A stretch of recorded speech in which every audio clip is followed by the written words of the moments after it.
Bonsoir l'Afrique, bonsoir le monde. Bienvenue sur l'Afrique Magazine News pour une nouvelle chronique géopolitique. La présence militaire française en Afrique, autrefois perçue comme un pilier de la stabilité régionale, traverse une crise majeure. Ces dernières années, des nations clés comme le Mali, le Niger et le Burkina Faso ont mis un terme à leurs accords de défense avec Paris, entraînant le retrait des troupes françaises. Cette évolution, chers frères, traduit une montée en puissance du sentiment panafricaniste contre l'élite arrogante française, alimentée par des revendications de souveraineté et de rejet de l'ingérence étrangère. En parallèle, des acteurs comme la Russie émergent comme des partenaires alternatifs, redéfinissant l'équilibre géopolitique de la région. Dans ce contexte de transformation profonde, une question s'impose. Pourquoi la France perd-elle progressivement son influence en Afrique? Et quelles en seront les conséquences pour les pays africains, pour la France et pour les relations internationales dans leur ensemble? La France, autrefois perçue comme un acteur incontournable de la sécurité en Afrique, connaît un retrait militaire qui s'est intensifié au fil des années, notamment dans la région du Sahel. En 2022, le départ des troupes françaises du Mali a été marqué par une escalade des tensions avec le gouvernement d'Assimi Goïta. Le Mali a mis fin à la coopération avec la France après plusieurs années de présence militaire, notamment dans le cadre de l'opération Barkhane, qui visait à lutter contre les groupes terroristes. Cette décision a été un signal fort de la rupture entre les deux pays. En 2023, sous la direction d'Ibrahim Traoré, le Burkina Faso a suivi l'exemple du Mali. En mettant fin à la coopération militaire avec la France, cette décision a été accompagnée de l'expulsion de l'ambassadeur français, Luc Alade, et du départ de 400 soldats français déployés dans le cadre de l'opération Sabre. Le Niger, après le coup d'État de juillet 2023 et la destitution du président Mohamed Bazoum, un proche allié de la France, le Niger a également annoncé la fin de sa coopération militaire avec Paris. L'ambassadeur français à Niamey, Sylvain Ité, a été déclaré persona non grata, une décision marquée par la fermeture de l'ambassade française en décembre 2023 et le retrait des troupes françaises stationnées dans le pays. À Niamey et Ouagadougou, les ambassadeurs français ont été déclarés indésirables, symbolisant la rupture définitive de la coopération diplomatique et militaire. Ces événements illustrent la résistance croissante de certains gouvernements africains face à la présence française considérée comme une forme d'ingérence. La fermeture des bases militaires, des bases stratégiques comme celle de Gao au Mali et de Niamey au Niger, ont été fermés, ce qui a encore diminué l'influence militaire de la France en Afrique. L'opposition à la présence militaire française s'est également étendue au-delà des pays du Sahel. Le Sénégal, en novembre 2023, le président sénégalais Bassirou Diomaye Faye a annoncé la fermeture de la base française située dans le pays. Ce geste a été perçu comme une réponse à la pression populaire et à la montée d'un sentiment nationaliste contre la présence étrangère. Faye, élu en 2024, avait fait de discours contre l'hégémonie française un thème central de sa campagne électorale. Le Tchad, un acteur clé de la région, a également mis fin à son accord de défense avec la France.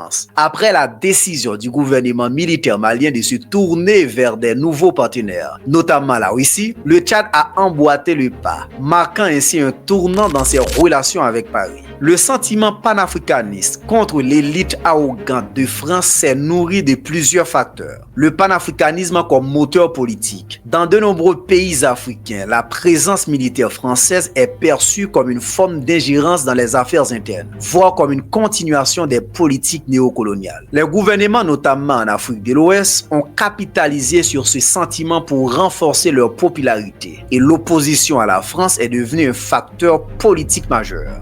2. La recherche de souveraineté et d'indépendance stratégique. Les pays africains, après des décennies de relations asymétriques avec les puissances coloniales, cherchent à affirmer leur indépendance. La fermeture des bases militaires et la fin des accords de défense sont des manifestations concrètes de ce désir de regain de souveraineté et de contrôle sur leur propre destinée. Cette dynamique montre que l'influence de la France en Afrique est désormais contestée, non seulement par des mouvements populaires, mais aussi par des dirigeants politiques décidés à redéfinir leurs relations avec l'ancienne puissance coloniale. La Russie s'engage activement auprès de l'Alliance des États du Sahel, AES, pour des raisons stratégiques multidimensionnelles. Ce soutien repose principalement sur 3 axes: la lutte contre le terrorisme, la recherche d'opportunités économiques et le contrebalancement de l'influence occidentale. Lutte contre le terrorisme. La coopération sécuritaire avec les pays du Sahel permet à la Russie de jouer un rôle central dans la stabilisation de la région. En soutenant les efforts militaires de l'AES,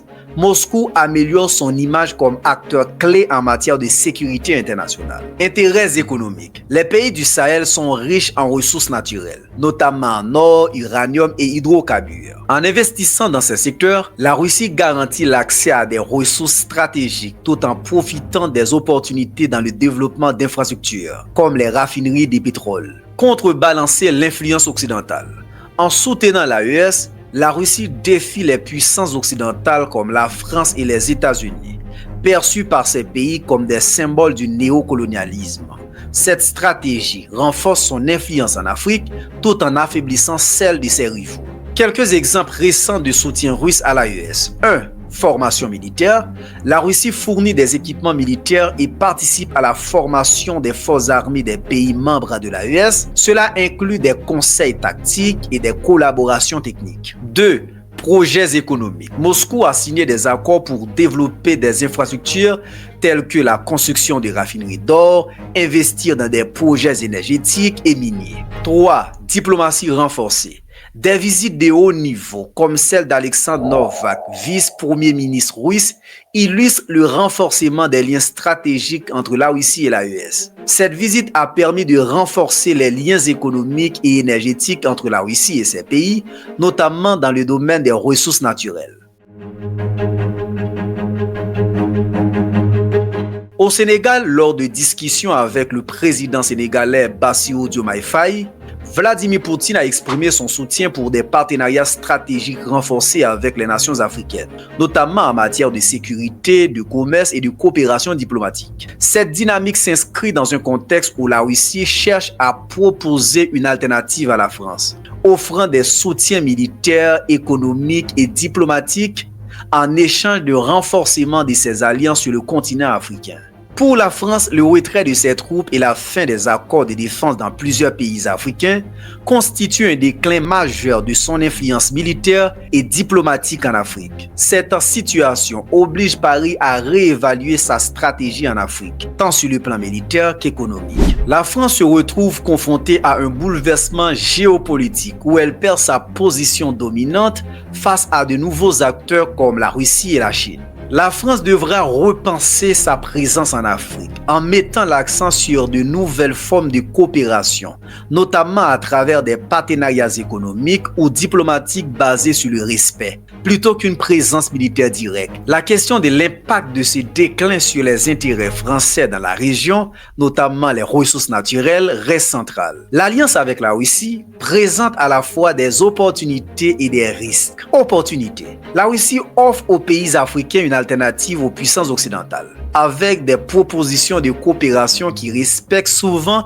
les principes de non-ingérence et de souveraineté des nations. Le soutien militaire de Wagner et des accords économiques pourrait renforcer la sécurité et la stabilité dans certains pays, tout en diversifiant leurs partenariats économiques et militaires. Toutefois, ce rapprochement avec la Russie pourrait entraîner de nouvelles dépendances, créant une situation d'asymétrie similaire à celle qu'avaient les pays africains vis-à-vis de l'ancienne puissance coloniale. Les implications à long terme de cette dépendance sont encore incertaines. Pour éviter une dépendance excessive envers la Russie, l'Alliance des États du Sahel, AES, doit diversifier ses partenariats internationaux, renforcer sa gouvernance, valoriser ses ressources locales, développer une autonomie militaire et maintenir un équilibre géopolitique. Ces mesures visent à construire une indépendance stratégique et économique tout en transformant ces collaborations en opportunités de développement durable. En gros, l'Afrique en tant que région de plus en plus influente dans un monde multipolaire pourrait jouer un rôle majeur dans les équilibres géopolitiques mondiaux, en s'orientant vers de nouveaux partenariats et en affirmant une plus grande autonomie face aux puissances traditionnelles. L'Afrique francophone en particulier semble tourner la page de la présence militaire française, ouvrant la voie à de nouvelles alliances, en particulier avec la Russie, et à une redéfinition de sa souveraineté. Ce phénomène illustre une volonté croissante de rompre avec les anciennes puissances coloniales et d'adopter des décisions stratégiques autonomes face aux défis contemporains. Les transformations actuelles témoignent d'un monde multipolaire en pleine mutation. Cette évolution pourrait également influencer les dynamiques mondiales, car elle reflète un déplacement des équilibres de pouvoir vers de nouveaux acteurs à mesure que les pays africains cherchent à établir des partenariats plus équilibrés et plus respectueux de leur souveraineté. Si cette analyse vous a éclairé, n'oubliez pas de liker, de commenter et de partager cette vidéo à vos proches et surtout de vous abonner. À bientôt pour une nouvelle chronique avec Wesley. Ciao!